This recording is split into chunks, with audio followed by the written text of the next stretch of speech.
Só lembrando que esse esquema começou em 2019, Não, né, desculpa, deputado? Vera, que depois que entra o governo Lula, isso vai para casa de bi. Ora, alguém viu o presidente Bolsonaro fazendo foto com um sindicalista em algum dos 4 anos de mandato dele, que neste caso é o Frei Chico, irmão do presidente Lula. Por que estão acobertando ele? Mas quem está acobertando? Saiu matéria dos 4 anos pagado esses precatórios. Não que precatório... foi o que o Paulo Guedes fez. Não. Aí vem com esse discurso fácil de que defende pobre. O governo Lula defende banqueiros. Atenção! Você está prestes a ver o momento exato em que jornalistas de esquerda tentam proteger o governo e encobrir o escândalo no INSS. O deputado aponta o dedo sem dó, joga toda a sujeira na cara dos esquerdistas e acusa o governo blindando a investigação e protegendo aliados. Assista agora, porque essa denúncia precisa furar a censura. E se você é patriota e de direita, já curta o vídeo e se inscreva no canal. Que oportunidade você me dá para esclarecer uma questão de alguém que já tem 3 mandatos? A gente acaba aprendendo um pouco com o passar do tempo. Eu, no meu primeiro mandato, participei de 3 CPIs. A minha experiência pessoal é que a CPI regimentalmente é uma atribuição de partidos de oposição. Seja quem for o governo de plantão, é um instrumento de investigação. Então, deve ser feita pela oposição. Quando a CPI não é feita desta forma, ela tem uma tendência ao que nós brasileiros estamos nos acostumando.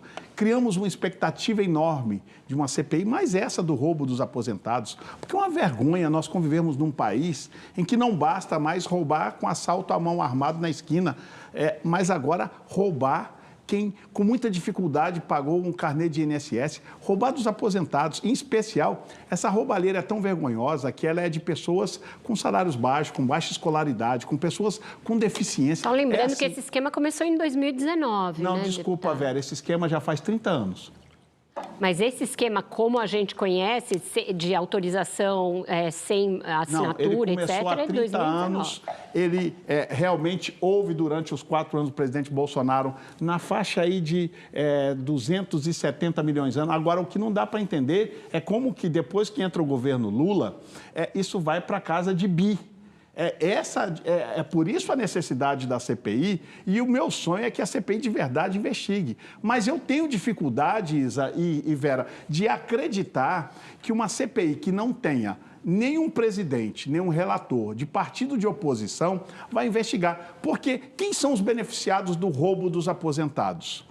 Sindicatos e associações. Ora, alguém viu o presidente Bolsonaro fazendo foto com sindicalista em algum dos 4 anos de mandato dele? Alguém viu o presidente Bolsonaro fazendo foto com algum desses líderes dessas associações? Agora, pau que dá em Chico, bate em Francisco. Até agora, na questão do roubo dos aposentados, os Francisco foram roubados. Agora, o Chico, até agora, ninguém quer investigar. Que, neste caso, é o Frei Chico, irmão do presidente Lula. Por que estão acobertando ele? Por que estão acobertando a CONTAG, que é uma das que mais arrecada com essa roubalheira toda? Porque tem amizade com o MST. Mas quem está acobertando? Saiu matéria, Quem está acobertando é a investigação da Polícia Federal e a CGU. Consta.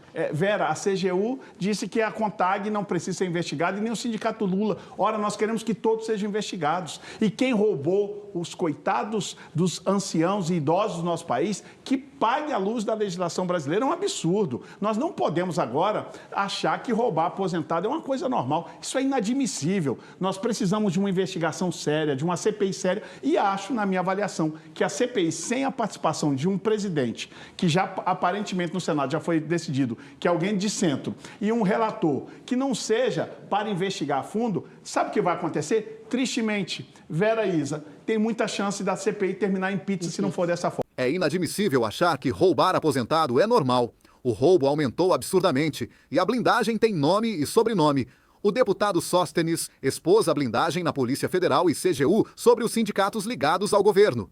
Se isso te revoltou, espere para ver o que ele diz sobre a economia. Na sequência, o deputado detona o governo por sua incapacidade de gestão, a vergonha dos precatórios e os prejuízos bilionários nas estatais. Não saia daí. Deputado, só para emendar, que tipo de ajuda financeira ou jurídica o PL está dando para o Eduardo Bolsonaro ou para Carla Zambelli?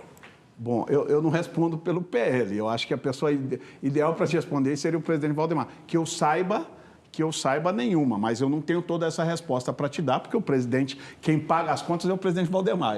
Convida ele aqui que ele vai te responder. Deputado, ainda sobre o Eduardo, eu queria saber se o senhor tem notícias aí, se ele vai voltar mesmo no próximo mês, se ele vai ser candidato. E também queria falar um pouco sobre um argumento do ex-presidente Jair Bolsonaro, que a direita, os bolsonaristas, têm que ter maioria no Senado, tem que eleger um número maior, né, de senadores, para conseguir ter votos suficientes para fazer impeachment de ministros do Supremo. O senhor acha que essa deve ser uma prioridade dos senadores? Isso não pode gerar um caos institucional? Bom, Cristiane, eu acho que é uma prerrogativa constitucional as questões de julgamentos de ministro do Supremo Tribunal Federal. Isso cabe na nossa Constituição ao Senado. É importante a gente focar assim na eleição do Senado. É uma eleição diferente da de 4 anos atrás, que agora teremos 2/3 de renovação do Senado, ou seja, 54 cadeiras na disputa. Eu acho que a gente tem que colocar esse embate político muito claro. Eu tenho convicções e pelos números que a gente trabalha ali, nós temos condições tranquilamente de fazer 30 senadores dos 54 e dos que estão hoje, que são conservadores, de direito uns 16, e termos a maioria no Senado. Mas de verdade, Cristiane, eu acho que o Brasil está vivendo um momento em que a gente precisa voltar a sonhar, voltar a acreditar. Eu fico muito triste quando vejo, por exemplo, na minha família, amigos meus, filhos, a juventude brasileira está descrente do Brasil. Quando você vê um presidente descondenado na cadeira maior e a violência acontecendo pelos bairros, a violência nos grandes centros urbanos, ninguém consegue controlar mais a violência. Sabe por quê? Porque está faltando um momento da gente buscar esse novo Brasil. O Brasil em que os jovens tenham prazer de dizer: eu sou brasileiro, eu tenho orgulho de ser brasileiro, eu vou produzir por esse país. Nós precisamos de voltar a ter amor à pátria.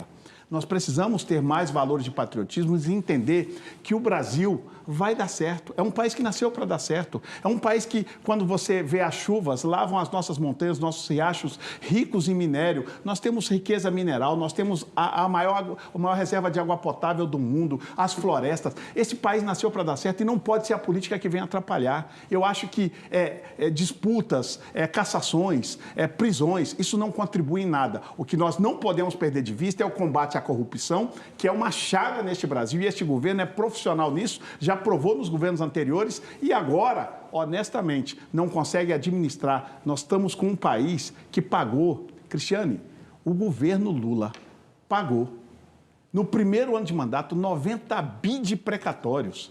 Isso ajuda a vida do brasileiro? Do Paulo Guedes, né? Mas isso ajuda a vida... Ele podia pagar até o último ano do mandato. Ué, mas quem ganhou antecipar dinheiro o com isso pagamento foi não só é bom, banqueiros e escritórios de advocacias. Enquanto nós agora estamos discutindo um orçamento, Vera, por causa de 20 bilhões. Aí querem reclamar. Ora, tivesse paulatinamente ao longo dos 4 anos pagado esses precatórios. Não, que foi o que o Paulo Guedes fez. Não existe pedalada de precatório. Você tem... o governo atual tinha 4 anos para pagar esses precatórios. Só quis pagar tudo no primeiro ano para agradar banqueiro. Aí vem com esse discurso fácil de que defende pobre. O governo Lula defende banqueiros. É inadmissível pagar 90 bi de precatório no primeiro ano. Isto é uma das grandes vergonhas que as pessoas esquecem. As estatais, é uma vergonha. Nós vemos as estatais que davam lucros. O Correio, por exemplo, deu mais de 4 bi ao longo dos 4 anos do governo Bolsonaro de lucro. Agora, este ano somente, vai dar mais de 4 bi de prejuízo. Esse povo que está governando o Brasil, a esquerda, não tem capacidade de gestão, não sabe administrar o Brasil, e são por essas pessoas que eu digo que a gente não precisa continuar nesse disputa nós e eles. O Brasil não aguenta mais isso. O que o Brasil precisa é, de verdade, que nós possamos lutar por um Brasil dos sonhos dos jovens, dos idosos, de um país que não tem a roubalheira de aposentados. Ronilson, para a gente fechar esse bloco. A incompetência de gestão é evidente. O governo pagou 90 bilhões em precatórios no primeiro ano só para agradar banqueiro. O Brasil precisa de patriotismo e de volta ao combate à corrupção, que este governo é profissional em fazer. O Mirando na Notícia está aqui para manter essa chama acesa. Se você quer um país que nasceu para dar certo, curta, inscreva-se e compartilhe esta denúncia com todos os grupos.